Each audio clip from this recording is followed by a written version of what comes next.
Hi, this is Lex, and welcome to the Fintech Blueprint. It's your podcast about fintech, decentralized finance, digital banking, investing, robo-advice, artificial intelligence, and all the other frontier technology that is transforming financial services. To get more content, like an illustrated transcript of this conversation in your inbox, subscribe at fintechblueprint.com. So without further delay, let's jump into today's episode.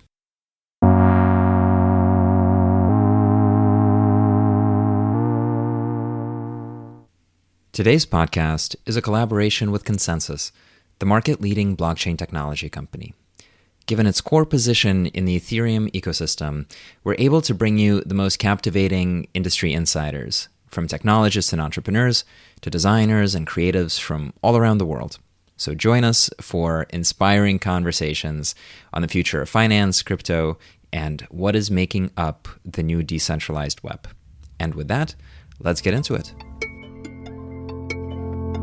I am so excited about our conversation today on the podcast. I have with us today Camila, who is the founder of the Defiant. Welcome to the conversation. Thanks so much for having me. Excited too. It's an absolute pleasure. You're one of the earliest thinkers and writers to the space. And of course, you've built up an amazing media project, which is now a business. And you've also written a book about Ethereum that goes into the detail of the founding of the space and all the pieces around it. And so I want to spend a little bit of time talking through each of those and really weaving through the threads that bind those together. But before we hop into the meat of the conversation, can you tell us a little bit about your background, how you got started in the space, and the types of things that pulled you towards the innovation ecosystem? Sure. So, my background, first thing, I'm a journalist. I'm originally from Santiago, Chile. I studied journalism there and started my career at one of the biggest newspapers in Chile, El Mercurio. But I quickly kind of grew a little bit tired of being in a small country and a small kind of media company from kind of the global perspective. And so I applied to different journalism schools in the US with the goal of later working at a big US based media company. So I got accepted into Northwestern University and did a master's in journalism there at Northwestern Smith School of Journalism. It was a great experience, and it's where I first became interested in financial journalism. I went into journalism because I like writing and like stories and history. I never thought I'd be ever interested in something to do with markets or numbers or anything related to that. But at Northwestern, I took this one financial journalism class, and I saw how powerful it was to just tell the story from the market lens. And since then, that's kind of like how I've come at the different stories and like the coverage I've done. And so, yeah, from there, I applied for the Bloomberg News internship in New York, got accepted to that, and then got hired at Bloomberg right after the internship and started in the emerging markets team in New York. And from there, I spent the next 8 years at Bloomberg covering markets in New York, then in Argentina, then in Spain, and then back in New York. And it was kind of in Argentina where I wrote about Bitcoin for the first time. And then the last 2 years in New York was where I really kind of, I guess, like specialized in it and made it more of like my day-to-day job to cover the space. This was during like the 2017, 2018 bubble and crash. And what a time, what a special time that was. Mhm. Before kind of hopping into the rabbit hole, financial markets, what do you think is a financial market? Why did you find them interesting? And why did you find the storytelling about financial markets compelling? Like, what did that represent for you? So financial markets are wherever securities and assets are being traded. I think is kind of like a very broad definition. And those assets can be anything from stocks to bonds, currencies, and cryptocurrencies. And I think for me, why I thought it was interesting to tell a story from like the money perspective, because I thought it was like a more objective way of looking at reality. Like when you're a politics writer, you report on what different sides are saying. So it's like one person's word against the other, or like their policies. But when you look at it, at stories from a market's perspective, it's like thousands of participants' views are encapsulated in one single number. Like when a company's stock is going up and down, or a country's bond is going up and down, that's a reflection of thousands of market participants buying and selling to come up with that price and come up with that trend. So when I'm writing about Argentine bond yields and how investors are pricing in 25% yields in Argentina versus 5% bond yields in Chile. It's like one thing to say, oh, like Chile's policies are seen as safer for investment or like for growth. And the other thing is to say, well, this is what people are actually pricing the risk at. So to me, it's just a more objective way of looking at reality, looking at markets. So I think there's a profound insight that might echo, which is that there is a quantitative aspect to the world, and that quantitative aspect is created by the participation of many people together in some sort of venue where they intermediate their exchange, their values based on buying and selling, based on negotiation. And when you scale that up to be really big, the way that you have in the bonds or the equities markets, you're getting to some sort of humanity level consensus about some particular topic. So that leads me into, okay, 2017, 2018, covering the crypto space. What was that like at the time? Yeah, so it was just fascinating and so exciting to be covering crypto in 2017. And I was lucky to be able to do that. Like I said, I had first written about Bitcoin in 2013 when I was in Argentina. And this was like just a single story I wrote during my time in Argentina. And I was there for 4.5 years covering kind of the market there, bonds, currency control, inflation, bond default, like all the craziness that was going on in Argentina. And amid that coverage, I saw that Argentines were buying Bitcoin to protect against inflation and currency controls. And so that to me was so interesting. Like I saw, okay, there's this independent internet money that isn't influenced by central banks or financial institutions. And I was kind of like hooked on the space since then. And then when I was back in New York, I went to New York with Bloomberg to join their Markets Live team, which was it's a small team of kind of longtime reporters and even asset managers, like blogging about the market, like macro markets, real time. So we really had the freedom to write about whatever was interesting to us. And so I was usually writing about emerging markets, but then 2017, obviously, things started heating up in crypto, and there was all these ICOs happening and like speculation about a Bitcoin ETF. So I was writing about all of that in the Markets Live blog, which is a product kind of inside the Bloomberg terminal. But then there was just so much demand for Bitcoin content. Like anything on the terminal that had Bitcoin on the headline would instantly be the most read story. So my editors asked me to just, cover cryptocurrencies for like just the broader Bloomberg news, not just for the blog. So it really kind of became my second job at Bloomberg. I loved it. Like I think in Argentina I became very used to covering like very crazy volatile markets. So I already had kind of that training, and the currency was even crazier than in Argentina. After that, like I really never stopped writing about the space. It's just, to me, like in 2017, it didn't feel as mature as it does now, but I could I could still see that this was something important happening, that it was worth kind of sticking around and just following the space. Yeah, absolutely. It's interesting to hear your experiences just because they so clearly add up to where you are now, right? With exposure to the really volatile markets in Argentina and the value of a currency that doesn't deflate away. For me, I had experience in the Russian hyperinflation of the early 90s. That was something I grew up with. And so it sticks in my memory along with the Lehman Brothers collapse. And I think a lot of people in our space have some personal touch point that connects them to it. And I definitely remember the 2017 ICO publishing interest and traffic and making the charts of, how many ICOs, which month and how much people raised. And it was a really exciting time. I want to just as early as possible talk about your book and kind of the community that you've discovered with Ethereum.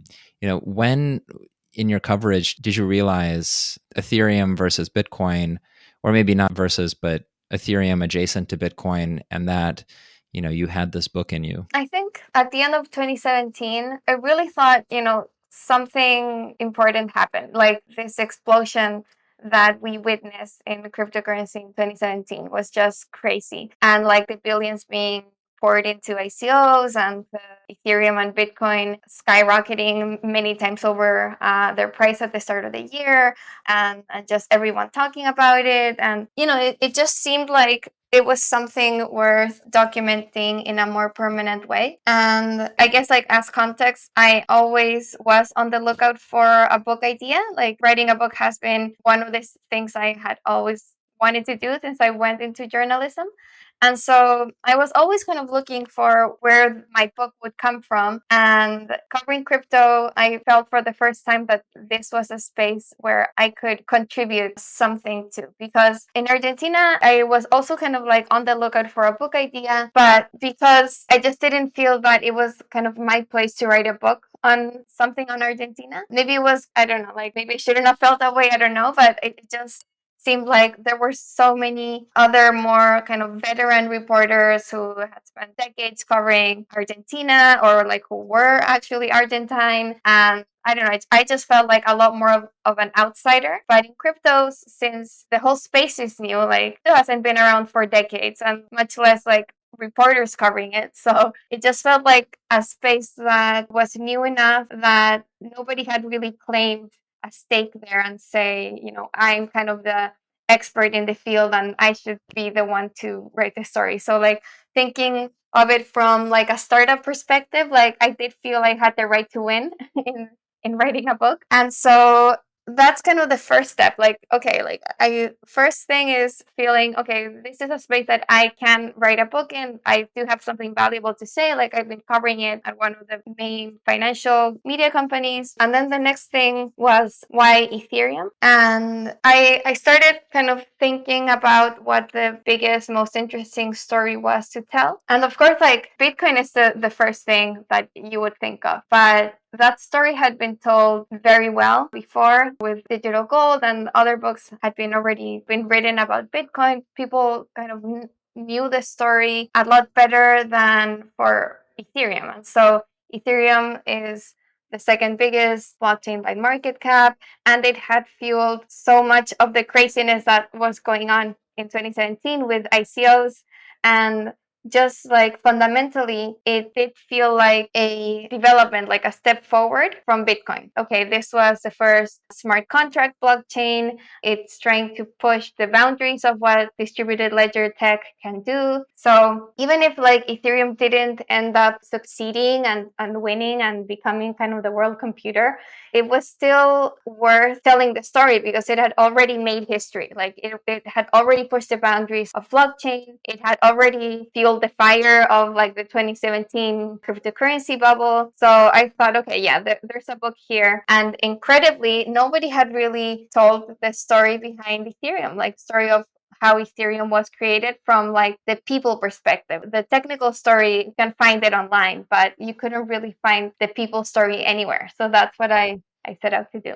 That is really important to any of this stuff, because I feel like people like to talk in the abstract about blockchain and frameworks and mental models, and we sometimes like to talk about financial infrastructure and permissionless this and that, but end of the day you still anchor to individuals that are driving this stuff forward, and your story has to have the narrative of the people who are bringing it together. And I want to kind of weave it back to this concept of community. How did you see the original Ethereum community come together? And then if we fast forward to decentralized finance in 2020, on the other side of crypto winter, when again it's dire and difficult and the world is dark and nobody cares, how did you see the DeFi community come together? And maybe if you could just put them side by side to each other, and if you see any similarities about how these communities form, and any other insights you have from being so close to it. Sure. I think, well, first thing is I didn't really see the initial Ethereum community come together firsthand. Like this was back in 2013, 2014. And so I got that from just like my interviews of people who were at the time around. I did see the DeFi community come together during crypto winter. So I guess kind of my view of the initial Ethereum community comes secondhand from interviews. So that community, the way it formed was from, I think, Bitcoin first. Of course, at the time, almost the only thing around in cryptocurrency was Bitcoin, like crypto equaled Bitcoin in 2012. And that's where Vitalik came from. He was a very well-known and enthusiastic Bitcoiner. He wrote for different Bitcoin blogs and went to collaborate with different Bitcoin projects like Colored Coins and Mastercoin. And from his participation in the Bitcoin community is that he came up with the idea of Ethereum. There was this movement, Bitcoin 2.0, which wanted to build features on top of Bitcoin. And so Vitalik came up with the idea of why not create a blockchain that allows anyone to create any application instead of creating the specific applications on top of Bitcoin. Let's create a generalized blockchain. And this idea, which to him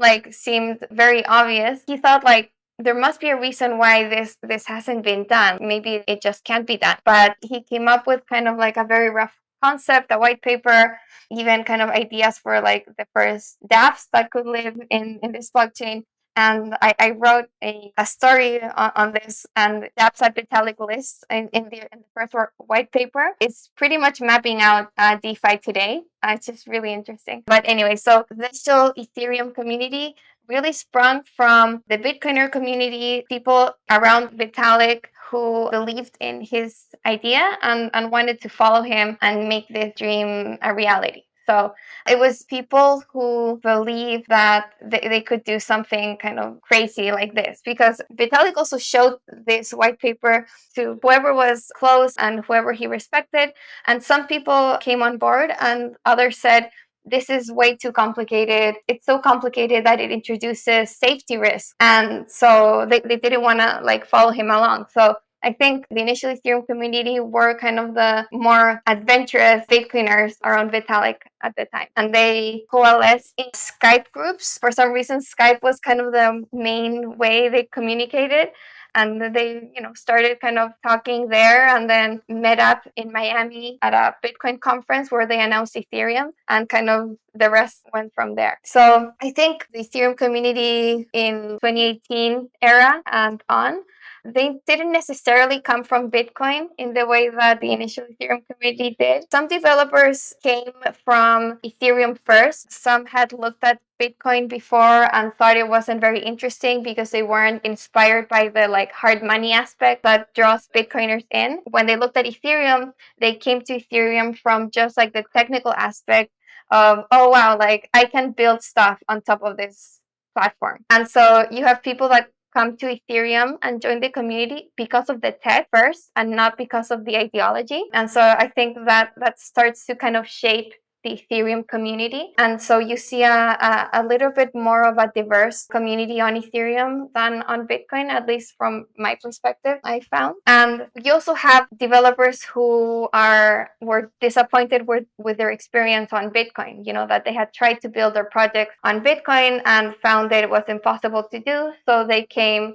over to Ethereum. Like Joey Krug is a great example of that. Like he had tried to build Augur on Bitcoin first, but it didn't work out. So he tried it on Ethereum. So I think that's how kind of the current Ethereum community has developed or emerged from hackers who want to build cool stuff, basically. Yeah, it's a really interesting evolution because the first one is like deep crypto, probably a lot of Bitcoin maximalists looking to expand what's possible at the protocol layer. And then Ethereum has gotten so sticky, and there's so many projects that are trying to still compete with Ethereum as the core layer, as layer one. And they're running into this problem of the independent developers that are trying to build apps from scratch in 2021 on programmable blockchains. They're really hard to pull away. And at the same time, around DeFi, you've now had people who've been through the market cycle of 2018, 2019, 2020, when it was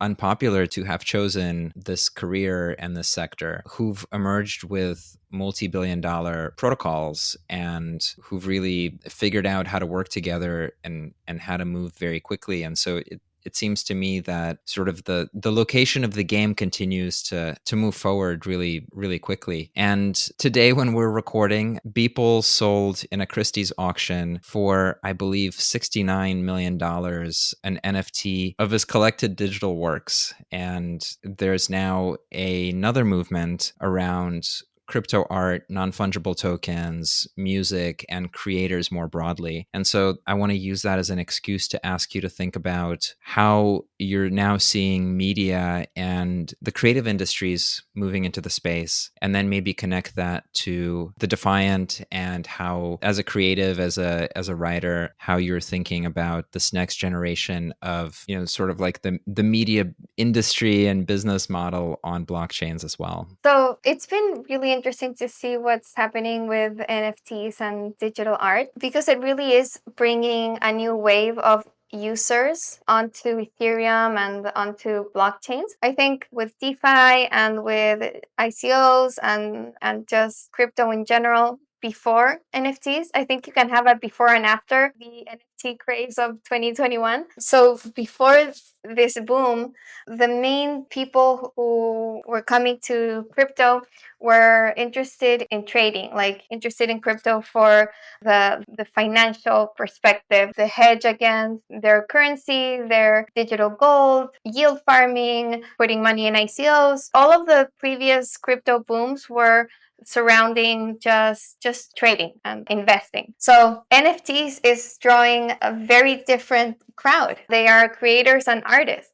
And so maybe, people who had looked at blockchain before and kind of read the headlines of Bitcoin to the moon, that didn't seem very interesting to them, or that didn't kind of like get the value across, like why blockchain is actually important and actually valuable. But now when they see an NFT and they can apply it to their own work and realize, okay, like now I see that this is a way to monetize my work. I can attach my art to this digital token or this digital program, and it can prove ownership in a way that has never been done before. Before, maybe a songwriter, I don't know, a band would put their stuff on YouTube and it would get reproduced a million times and they wouldn't see $1 out of that. Now that they can attach that song to an NFT and fans can buy that and be excited to be the first one to own it, or among the first group to own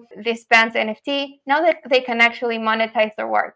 And it's the first time that they've been able to do that. And it just drives the point across of why digital value and digital ownership is so important. Like it is revolutionary. So last year, I heard people say NFTs is how crypto becomes mainstream. I don't know if I like really kind of believe that, because it seemed like, okay, like crypto bonds, I don't know, but it really is coming true. Like there's a whole new wave of users that are excited about crypto for the first time because of NFTs. And so there's this new community forming for sure. It's amazing that like you can be so deep in this space and devote 100% of your time to it, and then one day wake up and be completely surprised by how enormously adopted and popular it is in some particular aspect. Like I remember, so for me, like this thesis around DeFi as the financial manufacturing revolution that will replace fintech in a way that fintech was never able to do, I think it became clear around 1819 that was happening, and it was a possibility. But like there's seeing that become just like 50 billion overnight of US dollars is, blows your mind. And then similarly for the stuff that's coming out either of on the music side of like 3Lau or Kings of Leon or this Beeple sale, it's like I'm in this space every single day, and it still just like blows my mind how powerful it is for people. I think one of the unique experiences, however, when you do remove all that industry value chain, when you do say, we're going to connect the user or the recipient directly to the person or company doing the issuance, whether it's your token or whether it's your art or whether it's your music or whether it's your content, there's a much more direct relationship between the user and the object. And that also comes with some weird outcomes, strange outcomes, and difficult to manage things. So for a lot of projects that issued tokens and the tokens went down in value, it was really hard to have essentially an angry community of token holders who lost money. And that was really difficult to navigate. And now we're sort of on the flip side where, I'm sure creators who are generating wealth or high quality information like the Defiant does about the space, which leads people to find alpha and do well, they start to form like these relationships to brands and to people in a way that's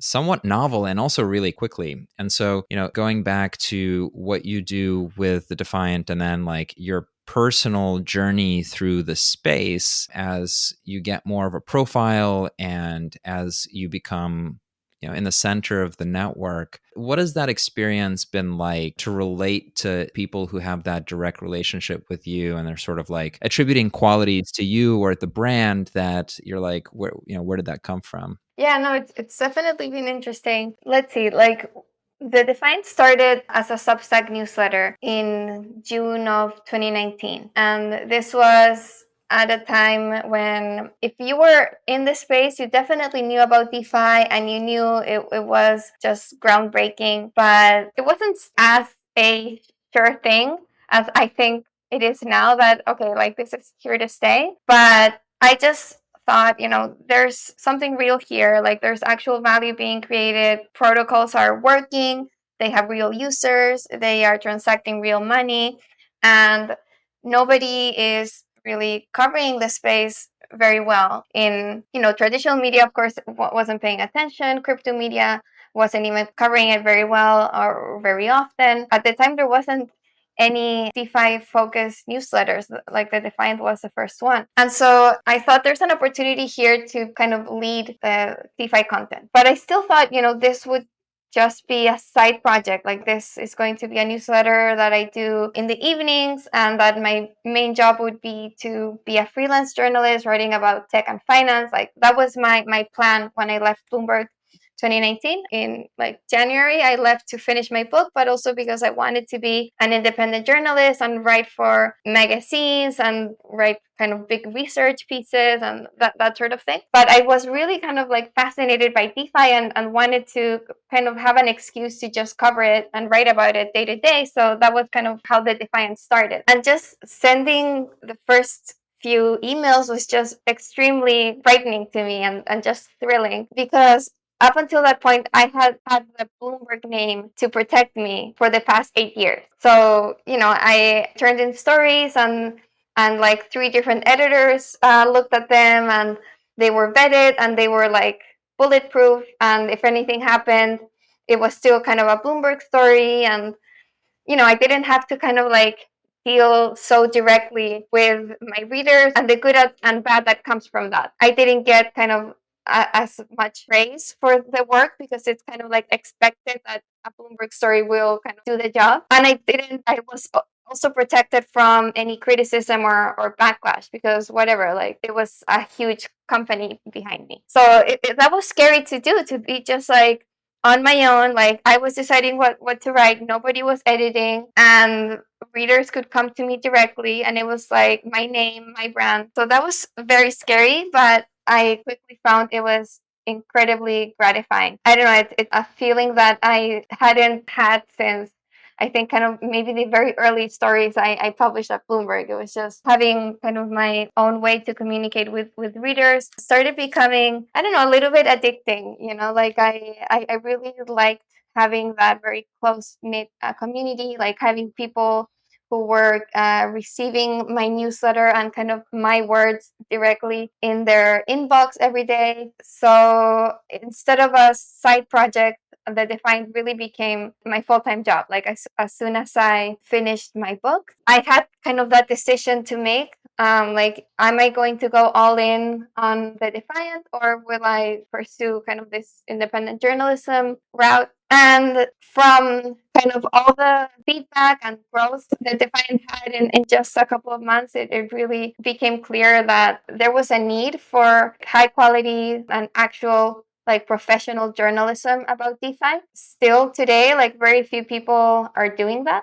So I thought, okay, it's an opportunity. People need this. And so I decided to just go all in on the Defiant. And I'm really happy I made that decision. I'm so proud of how the Defiant has grown. That's awesome. Congratulations on taking both the jump and the adventure and the outcome that you've achieved. It's really a fantastic resource for everyone listening to keep up to speed with the space, and also to sort of filter the real from the spin. There's a ton of spin in our space. Everybody sort of conflated financial outcomes with marketing, and with often trying to create a narrative about something that's not necessarily true. And I think the crypto and the DeFi space in many ways is still very much caveat emptor. And that's, that's sort of the libertarian ethos, the liberation as well as the danger. To close us out, can you tell me a little bit, what is your filter? How do you separate the things that are real, that are worth the attention, that are worth the coverage, the people who are real and with whom it's worthwhile to maintain the network, versus I'm sure you're inundated with all sorts of stuff? How do you filter the real from the false? And I think that's very helpful advice to a lot of people who are just starting to interact with the space now. So I think first thing to say there is the first filter is just having like really high standards for the Defiant. And by that, I mean,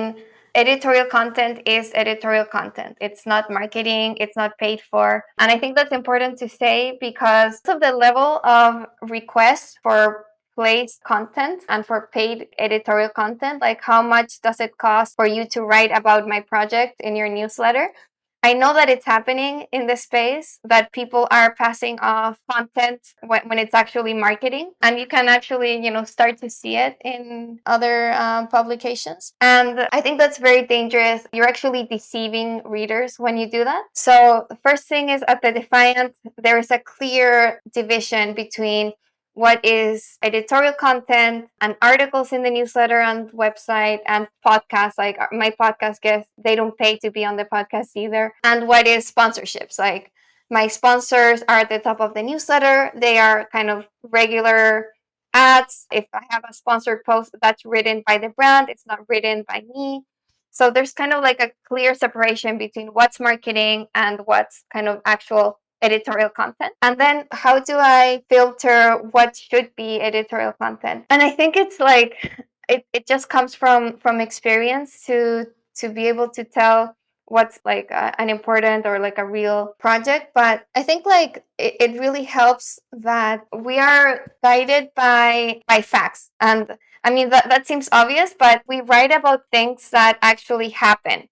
So it's different to get a pitch from a project being like, we are the first and most scalable blockchain that's ever lived, and we are going to transform payments in emerging markets, and we are going to do this and that. Okay, like anyone can put those promises on like a press release, but we cover like things that are launching, things that have attracted I don't know how many millions in a few weeks, or that have a certain number of users. We write about things that are happening, and I think that's a great way to write about things that are real. So it's not like we will never cover something that isn't live and has users. We might kind of link to it or do like a short summary, because that's still kind of content that my readers want. Like they are on the lookout for new projects, but we won't spend kind of our real estate on things that are just promises. So I think that's kind of a good way to filter. And then the other way is more subjective. It's more like just watching actual organic excitement for a project. It's a good barometer. Like if I see several kind of people talking about this thing that happened, or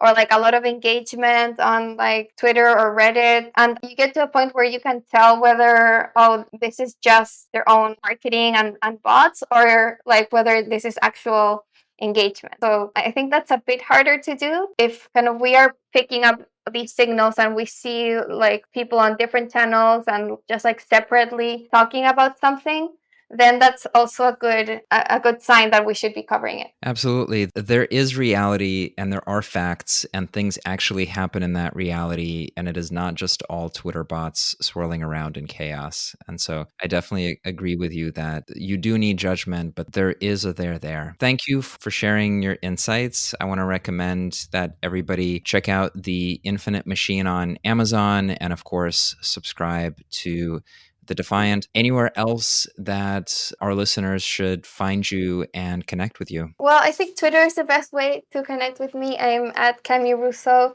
The other thing, I wanted to do a shout out to this new project that I started with Lee Quen. We're doing a magazine for women in tech and finance, and we have a Gitcoin grant up. So if you want to help us get this project off the ground, go to our Gitcoin grant. It's Des Fems. So that's another way to support. But yeah, the Defiant and the Infinite Machine, go check them out. Awesome. We'll put the links in the show notes as well. Thank you so much for spending the time here. No, thank you. This was really fun. Hi, everyone. That's it for this week's episode of the FinTech Blueprint. For more technical deep dives into all things fintech and decentralized finance, check out fintechblueprint.com and grab a free subscription to the newsletter. This is Lex, and I'll see you next time.